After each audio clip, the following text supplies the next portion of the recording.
All right. So first. Wait. Give me a chance. Wait till I'm ready.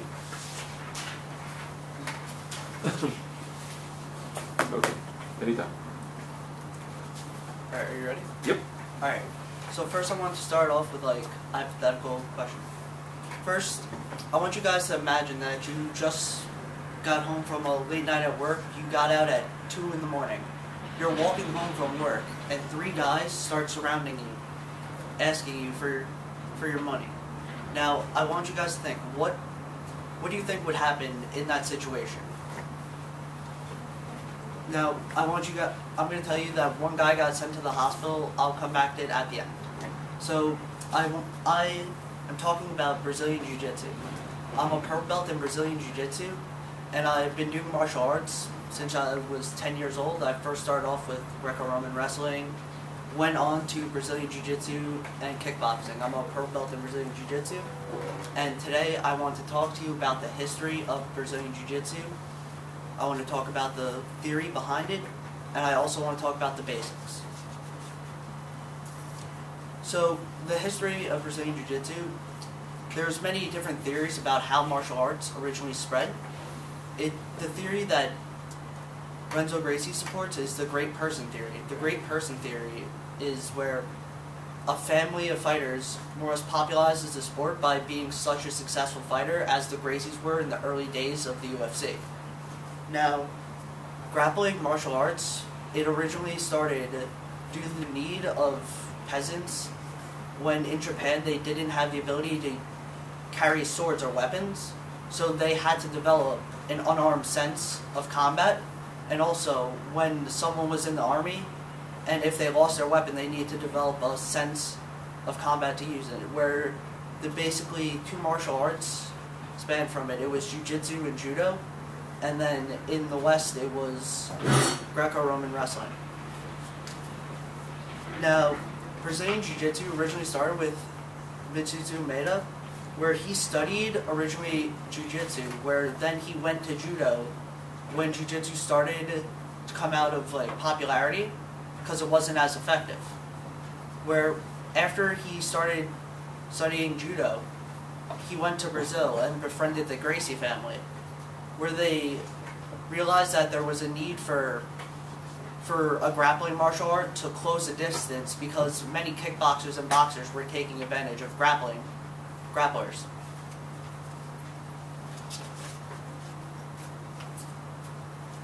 Now, I want to go into there's 6 types of fights. There's the fight for ego, where it's two guys just fighting just to see who's stronger. There's the fight for the motivation of robbery, where it's for money. There's assassination, which is just a kill. Rape, sociopathic, sociopathic is there's no benefit to it. They're just doing it just to kill. Rape is for sexual gain, and professional intervention is if a police officer or cop comes in. And that was the 6 types of fights that were told by Renzo Gracie in his book Mastering Jiu-Jitsu, where in Jiu-Jitsu, the theory behind it is you want to have a commitment to the fight is not going to go the way it's planned. In most martial arts, they say the person, when you get into a street fight, is going to come up to you, just punch you straight and go at you straight. It's not going to work that way because most people aren't trained. They're just going to go at you just to hurt you, just to take advantage of you. The way that a jiu-jitsu fighter will control the fight is called kajutsu, where you want to keep the fight in a phase of the fight where you are in control and they're at a disadvantage by getting underhooks, overhooks, just to get a slight advantage to offset their balance, to throw them down, submit them, get a submission. Now, since we know the theory behind Jiu-Jitsu and the history, let's go into the basics. So the basics of Brazilian Jiu-Jitsu is you want to take a normal stance where it's kind of like a wrestling stance, but you're a little bit higher, where you have your 1 foot forward, which is your opposite, like say I'm a lefty, so I would keep my right foot forward. And since I'm a lefty, I keep my left foot back, because it's my power leg. where you want to keep your hands up and open in a prayer leg stance, where the prayer stance is like this. You want to keep it up like this, because if you want to add striking into the fight. Now with the prayer stance, it's a very calming stance because you have your hands together and you have them up to defend yourself. Now the way that a jiu-jitsu fighter will end the fight fast, they'll use submissions to subdue their opponent.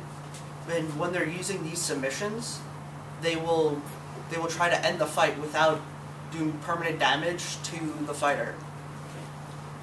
Now with jiu-jitsu, the way that you're taught is you want to fight like a chess player. When you're fighting like a chess player, you want to think 3 steps ahead of your opponent and try to guess what motion they're going to go in to try to counter it with a hold or a grapple to use it for a submission.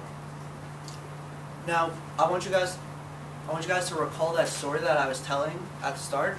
It was actually Renzo Gracie. It was documented on his Twitter account.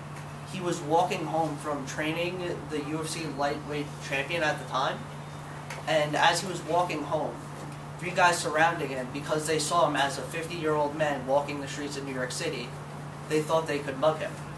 And the one guy went in first. He ended up choking the guy out. The 2 guys ran then, and then they sent the one guy that got choked out to the hospital because he was choked out. And I want to thank you for your time. Thank you.